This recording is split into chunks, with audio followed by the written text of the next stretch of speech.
E Lara, solo 12 anni, si ritrovò sull'orlo di un matrimonio imposto, un destino apparentemente inevitabile. Ma l'uomo che era venuta a temere, il signor Alistair Vance, nascondeva un segreto che avrebbe cambiato per sempre la sua vita e quella di innumerevoli altre giovani anime. Ciao, sono Rossana e oggi vi porto in un viaggio che vi cambierà la prospettiva. Di storie ne sentiamo tante ogni giorno, ma questa è diversa, perché vi aiuterà a capire come possiamo cambiare il destino di tante bambine. Siete pronti a lasciarvi ispirare? Nelle polverose periferie del villaggio di Serafina, il sole mattutino non portava calore a Elara. Scalza, in un abito bianco troppo grande, il velo le pizzicava il viso. Le lacrime erano finite. Fuori, una folla sussurrante assisteva a un destino crudele. E Lara, dodicenne, stava per sposare il settantenne Alistair Vance, un uomo di un altro mondo, con occhi freddi e una stretta di mano agghiacciante, ma con un'unica, innegabile risorsa, il denaro. 2 settimane prima, il fratellino di Elara si era ammalato gravemente. La clinica locale aveva rifiutato le cure senza pagamento. Sua madre aveva supplicato, pregato, venduto la macchina da cucire, la fede nuziale e persino i libri scolastici di Elara. Ma non bastava. Fu allora che comparve Alistair. Alloggiava in una pensione privata tra le montagne. Dicevano fosse un vecchio investitore americano. Nessuno sapeva perché si trovasse nella loro regione. Non era un missionario perché non parlava di Dio o di carità, ma aveva contanti. E quando vide Elara camminare scalza tra le bancarelle del mercato, comprando medicine con le monete, qualcosa nel suo sguardo si soffermò su di lei. Il giorno seguente si presentò a casa loro con una proposta. Un prezzo da sposa che avrebbe coperto le cure del bambino e garantito alla famiglia cibo e affitto per un anno.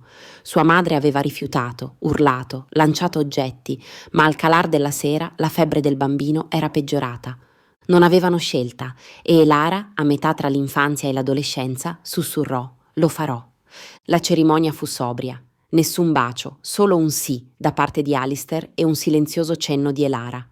La prima notte Elara sedeva in una stanza sconosciuta. Alistair, leggendo un libro incomprensibile, le porse solo una ciotola di zuppa con una voce stranamente gentile. Dormì nella stanza accanto, lasciando Elara a chiedersi cosa volesse da lei. I giorni seguenti furono i più inaspettati. Elara si aspettava crudeltà, ma Alistair la trattava con una delicatezza che la confondeva. Le diede una stanza privata, vestiti puliti e tè ogni pomeriggio. Non la toccava, non alzava la voce, non la guardava con gli sguardi degli altri. Questa inaspettata normalità rendeva tutto più difficile. Una sera Elara sbirciò Alistair nella biblioteca. Fissava uno specchio, il viso stanco, le labbra tremanti. Sembrava sussurrare qualcosa. Il mattino dopo la invitò a passeggiare, dandole stivali, una sciarpa e un quaderno. «Dovresti scrivere», disse, «e penso che ne avrai bisogno presto». Un presagio che la gelò. Al quinto giorno Elara notò una stanza chiusa a chiave in fondo al corridoio. Alistair sorrise debolmente. Alcune porte non sono ancora pronte per essere aperte. Ma Elara, che aveva detto addio all'innocenza, forzò la serratura mentre Alistair era in città. Dentro un museo di segreti, pareti tappezzate di fotografie di bambini di ogni paese, alcune date segnate con una X, altre no, in un baule, quaderni e lettere. Ne prese una. «Cara Lira, spero tu abbia tenuto il violino. Mi dispiace di essere dovuto partire così presto». Un'altra. «Zola, le stelle erano sempre più luminose quando cantavi». E infine una recente. «Ah, e Lara, non lo sai ancora, ma lo capirai. Spero solo di vivere abbastanza a lungo per vederti sorridere davvero». Il suo nome, la lettera, le parole le si bloccarono in gola. Alistair era sulla soglia. «Immagino sia ora che tu sappia», disse, «che non ti ho sposata per me, ti ho sposata per te». Alistair entrò e si sedette, spiegando. Anya, Kai e decine di altri. Ragazze in pericolo, vendute, dimenticate. Non le aveva sposate, le aveva trovate, e Lara era la prima che aveva sposato. «Perché proprio io?» chiese Lara. Alistair spiegò di aver sentito voci su un uomo d'affari russo che comprava mogli, anche più giovani. «La tua famiglia era piena di debiti. Sapevo di avere solo 2 opzioni, lasciare che quell'uomo arrivasse prima o arrivarci io». Quelle foto non erano trofei, ma memoriali. Per un'ora Alistair raccontò gli ultimi 20 anni trascorsi a cercare ragazze vulnerabili, finanziando la loro istruzione, costruendo pozzi. Non aveva costruito organizzazioni pubbliche perché anche i soldi hanno dei limiti, quando la legge protegge i potenti e punisce i poveri. Ti ho sposata, disse, perché era l'unico modo per comprare tempo, per proteggerti, per darti una scelta, una che non avresti mai avuto.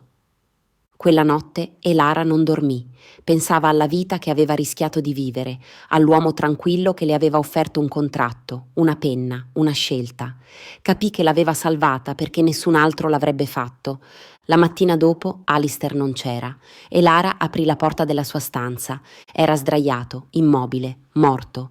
I medici dissero che era stata insufficienza cardiaca. Lui lo sapeva. Ecco perché era lì, perché si era mosso in fretta, perché aveva scelto lei. Moriva, ma voleva dare un'ultima possibilità a una ragazza. Nel cassetto del comodino una busta. E Lara, se stai leggendo questo, significa che me ne sono andato, ma va bene così. Ho vissuto la mia vita. Ora è il momento che tu viva la tua. Troverai i documenti nello studio. Il tuo nome è ora su tutto ciò che possiedo. Ma la cosa più importante che ti lascio non è il denaro, è la libertà. Non sprecarla. E per la prima volta Elara pianse, non di paura, ma d'amore. La notizia si diffuse. Un avvocato arrivò con un testamento scritto a mano e Lara, dodicenne, era l'unica erede. Il villaggio era sconvolto. Alcuni sussurravano benedizioni, altri maledizioni. Ma Elara rimase in silenzio. Sedeva nella biblioteca di Alistair, leggendo i suoi libri, mangiando la sua zuppa. L'avvocatessa di Alistair, signora Caldwell, tornò con i documenti e Lara aveva soldi per l'università e oltre. «Devo andarmene?» chiese Lara. «No», rispose signora Caldwell, «questa casa è tua». E Lara ebbe una rivelazione. Aveva un letto, libri, chiavi e ora le sue decisioni. La prima scioccò tutti. Prelevò fondi, non per sé, ma per i bambini del villaggio, ordinò la ristrutturazione della clinica e la costruzione di una scuola e stabilì una regola. Nessuna ragazza sotto i 14 anni poteva essere data in sposa senza segnalazione alla sua tenuta. Alcuni la definirono pericolosa, altri strega, ma altri ancora iniziarono a chiamarla la ragazza che è tornata con il fuoco. Un pomeriggio Elara visitò la tomba di Alistair. Accanto alla lapide posò una foto di Anya sotto l'albero. «Non sei stato mio marito», sussurrò. «Non sei mai stato nemmeno mio padre. Sei stato il mio faro». La pensione divenne un rifugio per ragazze vulnerabili. Zara, 9 anni, salvata da un fidanzamento. Lena, 11 anni, fuggita da uno zio violento. Trovarono rifugio da Elara. Una sera Elara trovò una busta finale in uno dei libri di Alistair. «Se verranno per te, non avere paura». Dentro una lista, nomi, date, indirizzi, funzionari, diplomatici, criminali, uomini coinvolti in matrimoni infantili, traffico. Alistair non solo aveva salvato ragazze, aveva documentato i mostri. «Usa la tua voce, Elara, brucia l'oscurità, non possono uccidere la luce quando sa chi è».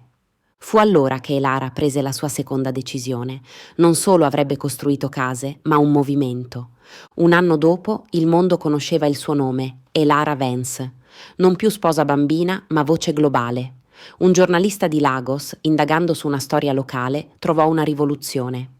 Elara era cresciuta, in altezza e in forza. La sua voce, dolce, ora faceva ascoltare i ministri e tremare i trafficanti.